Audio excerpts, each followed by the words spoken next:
I've made it to this self-service auto wrecking yard. If anybody has never, most of my viewers probably haven't been in a self-service auto wrecking yard. But anyway, you bring your own tools in here, take off what you want, like if you go to the grocery store and buy a bunch of bananas or whatever. Come in here with your tools, take off the tools you want, and you pay on the way out. It's a lot cheaper that way. You gotta know what you're doing. A friend of mine is getting a piece of a window. It's one of those power windows it's actually for his mom's vehicle. Not much room for that, so I figured I'll just walk around the rest of the yard, see what's here, maybe make a video or three. I didn't bring my ghost meter, it's my pickup. In fact, I had to go out and get a bank of pop and then come back in here. Let me show you this. Somebody pulled an engine. This was four-wheel drive. There's a hole in there in the transfer case. Parts of that are reusable, but the case itself is I think there's a hole in that transfer case, so if you're gonna use it, you have to weld it. You can have it welded up, I suppose. Probably wouldn't be worth it. You probably find another one. If anybody's never seen a four-wheel drive transfer case, somebody pulled the pan off that transmission and rubbed the valve body off of there. This looks GM, but I may be wrong. Looking for the. Well, it's got a far better corrosion on the engine, so this is from somewhere where they salted the roads from snow country. There's quite a bit of rust on the engine.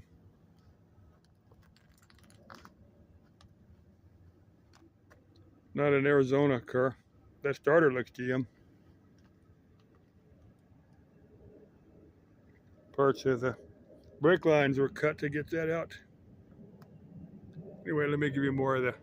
I'm gonna post this video as I walk around, and then probably I may go to my pickup and get my ghost meter. I may not, depending upon how long this guy takes to eke out the window parts that he wants.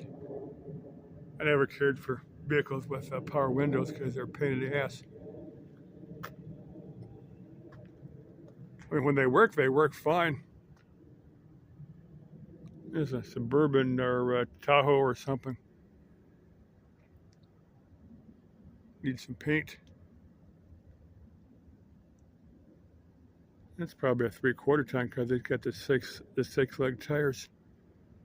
Anyway, this yard is, I think this is actually Glendale, the city of Glendale, Arizona. It's like 67th Avenue and Northern Avenue. This is the first time I've been in this particular yard. I've driven past it probably 100,000 times, and I knew it was here somewhere, which is the first time I've been in here. I've got a job I'm going to do about 3 miles from here. A friend of mine wanted to come over and get that part for his mom's car. Let me walk a little bit. First time I've seen a fire hydrant inside a yard. It makes sense. Looks like somebody tore the seats out or something in here. Maybe they stashed some drugs in there and dug them out before right after it wrecked. Or I don't know. Never know what people do. Remember one van full of hypodermic needles. Wasn't this yard, another yard, years ago. Could have been a diabetic.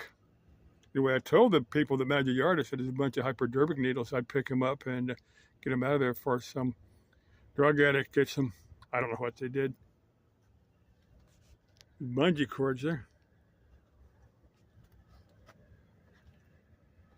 Some of these vehicles like that one, like somebody ran into somebody. Some of them were just flat out worn out, and some of them are obviously wrecked.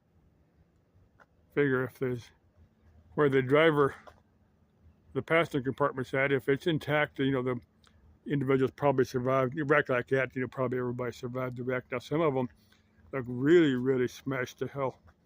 And they say, well, you kind of wonder. See, some of them where they've cut the roof off of them. And of course, they may have needed the roof, for somebody might have robbed the roof, replaced one that's all rusted out, or they might have been getting the driver out. They might have been pinned by the rest of the vehicle, and they cut the roof off to get the driver. You never know. There might be a goose or three in this yard.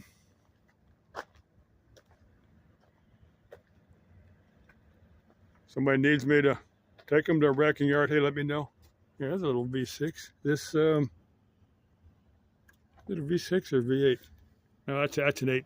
I get a V6 in my pickup. Looked about, that's about 350, because that's what it looks like. Tell by the water pump goes on it, that's GM. Yeah, that's probably mid-90s GM, looking at some of the other components on top of the engine.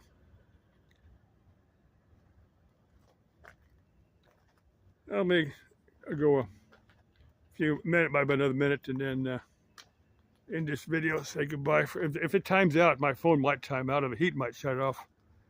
I'm gonna pick up about like mine. And mine doesn't have that sensor there for the. That's been on fire or something there. Oh, that's corrosion, I guess.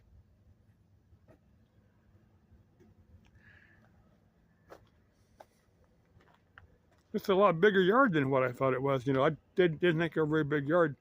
Well, this company's got a yard over in Mesa. They closed it. I was over there about 3 years ago. Didn't really impress me much. I don't want to get them on video here. Didn't really impress me much. The yard over in Mesa. This is pretty good size. I'll probably walk down to the end after I finish this video. These all have, what caused that? Somebody smashed that or what? Hope it wasn't some kid that bought it in the wreck. I don't know.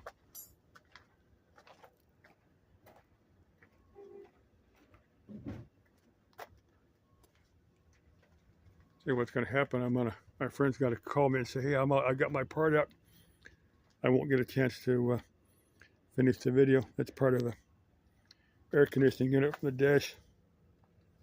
Quite a major thing to dig out of there if you got to replace a heater core and evaporator for the air conditioner.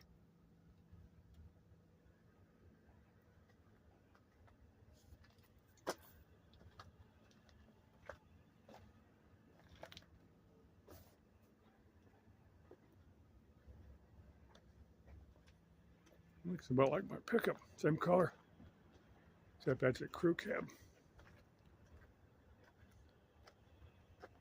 It's missing the engine and tranny.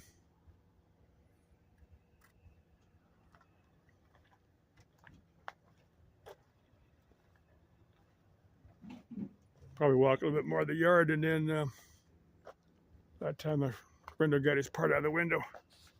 Bye from the wrecking yard on 67th Avenue and Northern.